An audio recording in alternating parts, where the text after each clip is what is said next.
Assalamualaikum warahmatullahi wabarakatuh. Tabi pun balik lagi dengan saya Nurul Azmi, tentunya di channel kesayangan kita Nurul Azmi.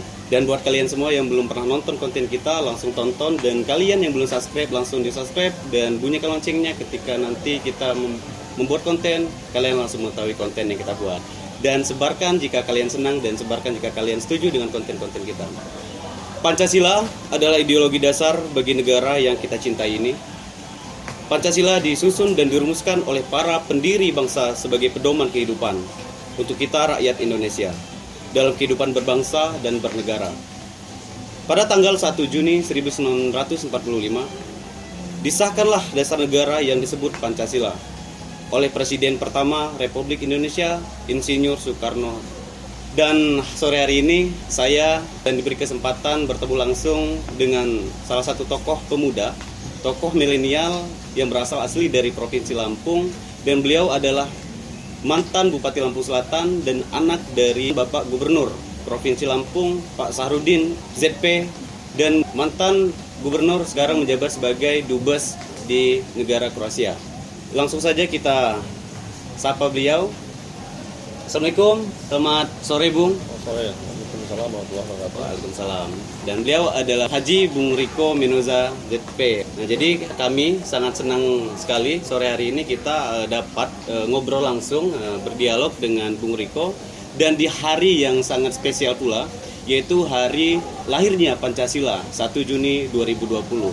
Dan Bung Riko Menoza ini adalah Ketua MPW Pemuda Pancasila Provinsi Lampung. Jadi manggilnya Bung, Ketua apa? Sama aja Bung. Oh, masih seumuran gitu Bung ya. Karena ngelihat dari gesturnya lagi gagah benar, dan saya juga merasa minder, usia saya masih muda tapi kegagahannya kalah dengan beliau. Mantap untuk Bung Riko ini.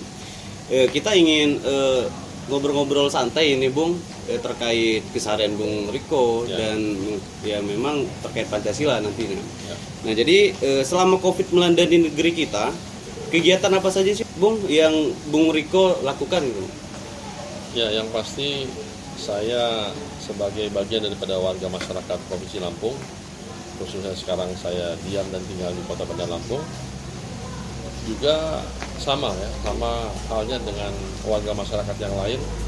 Kita prihatin dan kita terus bagaimana mematuhi berbagai macam aturan-aturan yang diberikan dari pemerintah terkait adanya pandemi yang melanda di negeri kita, termasuk di seluruh negara di dunia ini.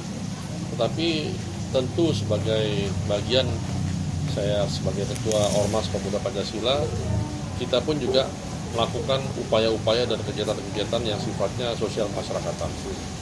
Jadi sejak awal pertama ada himbauan-himbauan pemerintah, kemudian juga terjadinya pembatasan skala besar sosial, walaupun di Provinsi Lampung tidak ada istilah pembatasan, tetapi kita pun juga menyadari banyak tempat-tempat usaha, tempat-tempat bekerja masyarakat yang memang berpenghasilannya harian, ini pun juga kita mencoba bagaimana sedikit banyak meringankan beban masyarakat. Ya, tentunya kita dengan kawan-kawan pemuda Pancasila yang ada di tingkatan provinsi dan wilayah, kita juga sepakat kita mengumpulkan sejumlah dana yang kita kumpulkan secara ikhlas.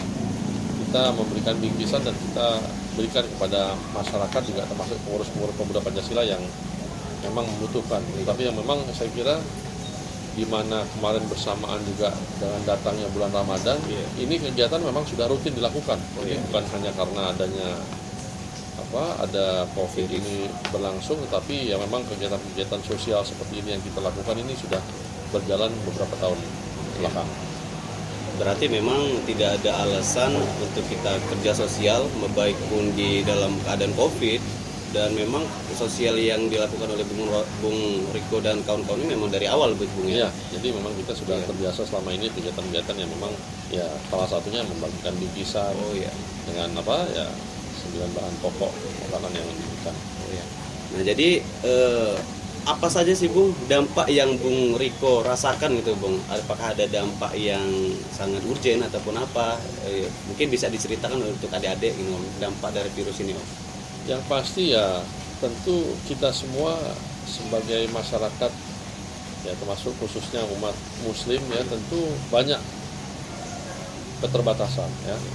Kemarin kita baru saja melewati satu hari yang rasanya seluruh dunia juga sebagai muslim pasti merayakannya, tetapi karena ada satu pembatasan tertentu, jangankan kita mau untuk sholat Idul Fitri berjamaah yang biasanya kita tiap tahun kita lakukan di lapangan atau di masjid, ini kita untuk melakukan ibadah di tempat-tempat ibadah pun ini dibatasi atau bahkan dilarang. Tapi kan saya kira kan ini bukan karena dilarang beribadah, tapi karena memang bahayanya pandemi tersebut dan juga jumlah korban yang baik yang terdampak positif maupun yang masih gejala atau bahkan yang sudah meninggal sekalipun, ini angkanya saya kira termasuk di Provinsi Lampung ini cukup meningkat. Jadi saya kira sebagai bagian daripada masyarakat yang tentunya juga kita sama-sama harus melindungi diri untuk menjaga keselamatan kita, kesehatan kita, ya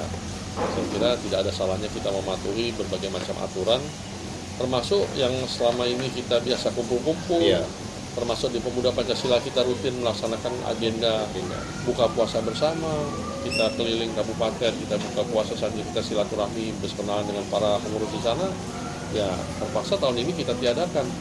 Nah, jadi hal-hal itulah yang saya kira terlihat secara nyata yang selama ini rutin kita lakukan, tetapi karena satu hal ya tentu kita bisa menyadari ya, mudah-mudahan pada tahun-tahun berikutnya sudah bisa kembali normal untuk bisa lebih baik lagi.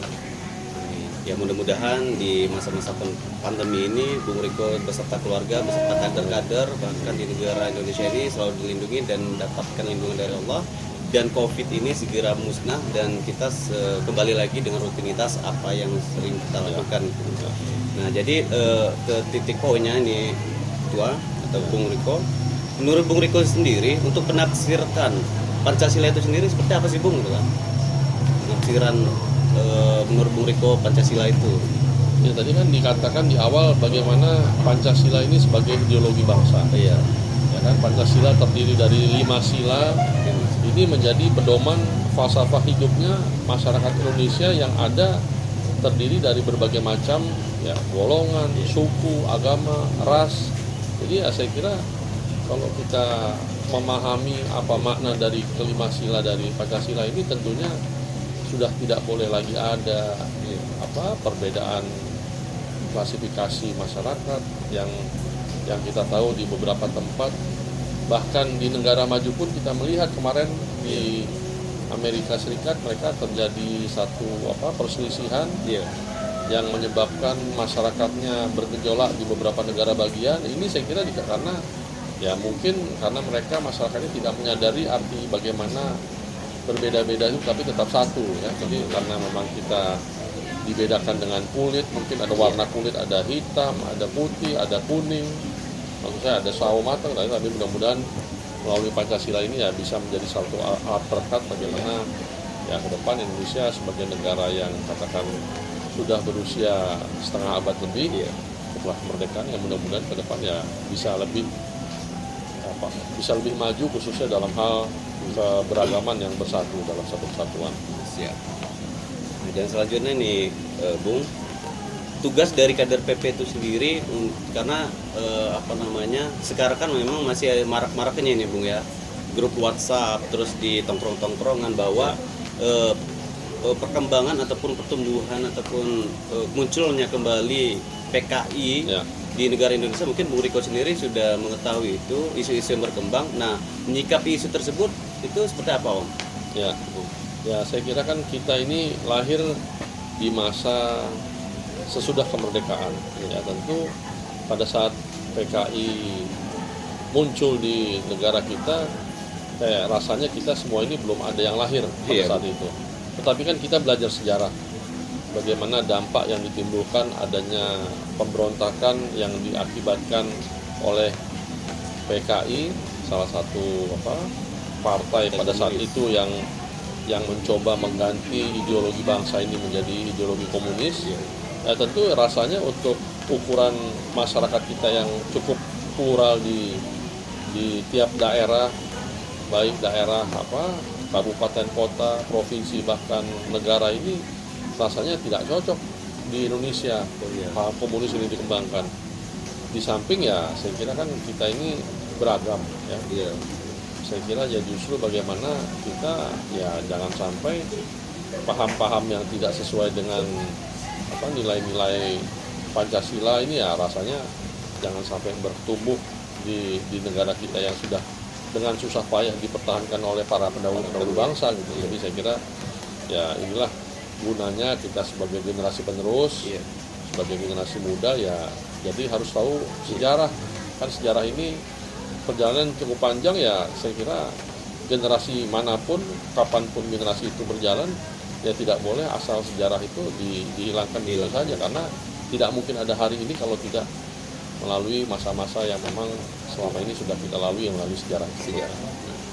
Dan ini terkait milenial ini Bung ya.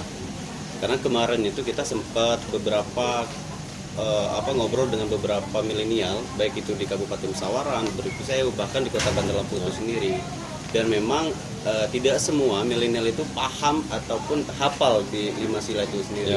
Jangankan mereka paham apa saja dari 5 sila, menghafal pun mereka tidak hafal gitu Bung ya. Nah jadi kisi-kisi ataupun masukan dari Bung Riko sendiri untuk merubah mindset dan paradigma supaya kita lebih peka ataupun kita lebih sadar bahwa Pancasila itu harus kita hafalkan dan kita amalkan, itu seperti apa itu Bung? Ya saya kira kan ini tugas dan tanggung jawab pemerintah ya, dalam hal ini ya negara ya tentu harus mempunyai satu pola pendidikan maupun pengajaran yang tentu ya tidak boleh meninggalkan nilai-nilai kebangsaan untuk warga masyarakatnya termasuk generasi muda. Ya, jadi saya kira kalau zaman saya dulu di sekolah kan tentu kita melalui masa-masa ada namanya pelajaran pendidikan moral Pancasila, pendidikan sejarah perjuangan bangsa. Ya saya kira hari ini saya kira masih sama. Cuman mungkin namanya mungkin yang berbeda, tapi isinya saya kira masih sama. Tapi ya bagaimana kembali kepada kita masing-masing pribadi ini ya benar-benar bisa melihat ke belakang ya. Di mana sekarang kita berdiri, di mana sekarang kita tegak, tetapi tentu ini ada satu cerita sejarah ke belakang bagaimana negara ini dengan perjuangan darah dan harta yang memang cukup panjang bisa direbut sehingga bisa merdeka. Ya tentu ini kita berharap generasi ke depannya bagaimana mengisi kemerdekaannya dengan hal-hal yang positif. Dan sebaliknya kita ya katakan ya melakukan hal-hal yang bisa menimbulkan perpecahan, menimbulkan kemunduran, kebodohan yang artinya ini kan ya bukan menjadi tujuan pendiri bangsa. Jadi ini yang terakhir ini Bung ya. Kita ngelihat dari moto ataupun dari tema besarnya untuk Hari Pancasila tahun ini adalah Pancasila dalam tindakan melalui gotong royong menuju Indonesia maju. Nah, memaknai tema itu supaya lebih kena untuk kaum milenial itu bisa dipaparkan. Saya kira ini satu momentum yang baik ya, di mana di saat ini kita memperingati hari lahirnya Pancasila di masa bagaimana keprihatinan tidak hanya di bangsa kita tetapi di seluruh dunia. Tadi saya katakan kita semuanya lagi serba terbatas. Nah tentu bagaimana bangsa Indonesia ini yang mempunyai satu rasa kebersamaan, kita punya budaya kerjasama yang diwariskan oleh nenek moyang kita dengan nama gotong royong. Ini bagaimana ya yang mampu, yang mempunyai kelebihan bisa membantu warga masyarakat, keluarga kita yang mungkin tidak mampu, yang tidak ya berkecukupan. Jadi saya kira bagaimana kita mesti menumbuhkan kembali nilai-nilai kegotong royongan, tetapi dalam arti ya kata positif ya, kita gotong royong bukan hal-hal yang negatif. Jadi saya kira bagaimana ya kita sebagai warga masyarakat khususnya kaum muda ini ya benar-benar kita mengecamkan perjalanan panjang bangsa ini ya, mudah-mudahan dengan apa yang kita sadari ya, kita benar-benar bisa menimbulkan rasa kebersamaan dengan rasa ya jiwa Pancasila, sama-sama kita ditakdirkan sebagai bagian daripada masyarakat NKRI. Baik, kawan-kawan semua, itulah tadi obrolan ringan tapi memiliki makna yang cukup menurut saya wajib dipahami, dan bukan hanya dipahami tapi setelah dipahami langsung kita terapkan. Insya Allah ketika kita menerapkan Pancasila itu sendiri, negara kita akan maju dan akan berkembang. Nah, satu lagi nih Bung Riko kan sebagai ketua PP Provinsi Lampung, ada nggak sih untuk kata-kata untuk kader-kader PP Lampung gitu kan? Ini mungkin bisa diucapkan. Baik, saya kira sebagai Ketua Pemuda Pancasila Lampung, saya berpesan kepada seluruh kader-kader bagaimana kita bisa belajar berorganisasi, kita bisa saling mengenal, kita bisa memberikan kontribusi. Tentu yang mempunyai kelebihan bisa berbagi dengan rekan-rekan kita yang lainnya yang mungkin bisa saling mengisi. Ya mudah-mudahan dengan kita belajar organisasi ini sendiri, kita semakin banyak keluarga, semakin banyak silaturahmi. Ya mudah-mudahan ini semakin menguatkan bagaimana kita berorganisasi ini. Tentu kita saling membutuhkan sebagai hakikat martabat manusia, tentu ya harus hidup di kehidupan yang saling sosial. Oke. Baik, sebelumnya terima kasih ini Bungnya sudah menyempatkan waktunya ngobrol dan memberikan poin-poin ataupun memberikan pembelajaran kepada kami khususnya kaum milenial gitu. Mudah-mudahan niat baik ataupun apapun tujuan yang akan dimulai oleh Bung Riko ini sendiri tercapai, dan mudah-mudahan diperlancar dan tentunya diberikan selalu keberkahan dan kesehatan. Amin. Jaya terus dan semangat terus. Pancasila abadi. Pancasila sebagai ideologi bangsa, memaknai Pancasila sudah tidak boleh saling membeda-bedakan sara, suku, adat, ras, dan agama. Walau berbeda tapi tetap satu jua. Seperti semboyan kita Bhinneka Tunggal Ika. Kaum milenial harusnya melekatkan dalam jiwa Pancasila sebagai ideologi negara. Mau seperti apapun, kaum mudalah, kaum milenial lah yang nantinya sebagai agent of change ataupun agen perubahan untuk bangsa ini. Saya Nur Azmi, jangan lupa tonton. Wassalamualaikum warahmatullahi wabarakatuh.